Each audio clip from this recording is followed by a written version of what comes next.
10 დეკემბერი ნობელის დღეა. ეს თარიღი ცნობილი მეცნიერისა და გამომგონებლის გარდაცვალების დღეც არის და პირველად ნობელიანტები მე-20 საუკუნის დასაწყისში სწორედ 10 დეკემბერს დააჯილდოვეს. ნობელის დღეს საქართველოს უერთდება გამომცემლობა ინტელექტმა ნობელიანტების წარსადგენად 3 ქართველი თანამედროვე ავტორი შეარჩია.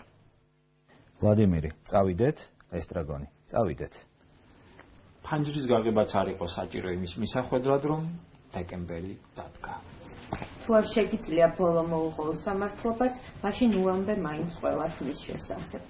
3 ქართველი თანამედროვე ავტორი გამომცემლობა ინტელექტმა ნობელის დღეს აღსანიშნავად შეკრიბა. პიესა, რომელიც ნახევარი საუკუნის წინ სემუელ ბეკეტმა შექმნა, დღემდე აქტუალობას არ კარგავს. ალექსანდრე ლორდ-ქიფანიძე მკითხველთან ერთად კიდევ ერთხელ იმსჯელებს გოდოს მოლოდინის ახლებურად აღქმის შესაძლებლობებზე.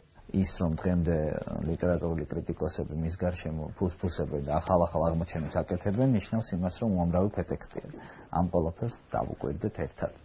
საჯარო დისკუსიას ადამიანის უფლებებზე, პოლიტიკურ პარალელებსა და მოსაზრებებზე ირანელი ნობელიანტი იურისტი მწერლის შირინ ებადის ოქროს გალის მიხედვით მკითხველთან თავად თარგმნელი მწერალი სალომა ბენიძე გამართავს.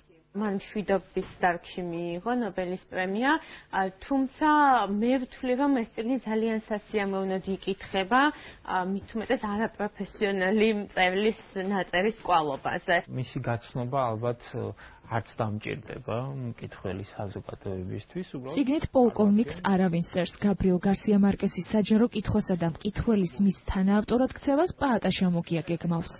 მცირე მოცულობის, მაგრამ უზარმაზარი მასშტაბების მქონე ლიტერატურა არის, რომელშიც თითოეული აბზაცი რო აიღო დამოუკიდებლა და რო დაანაწევრო, ხო, დამოუკიდებელი პოეტური ნიმუში არის. 2014 წელს ნობელის პრემიის ლაურეატი ფრანგი მწერალი პატრიკ მოდიანო გახდა. მწერლის შემოქმედების ქართული თარგმანი ჯერჯერობით არ არსებობს. ქართველი მკითხველისთვის ნობელიანტი ავტორების წარდგინების ტრადიცია გამომცემლობა ინტელექტში სწორედ პატრიკ მოდიანოს შემოქმედების გაცნობით გაგრძელდება.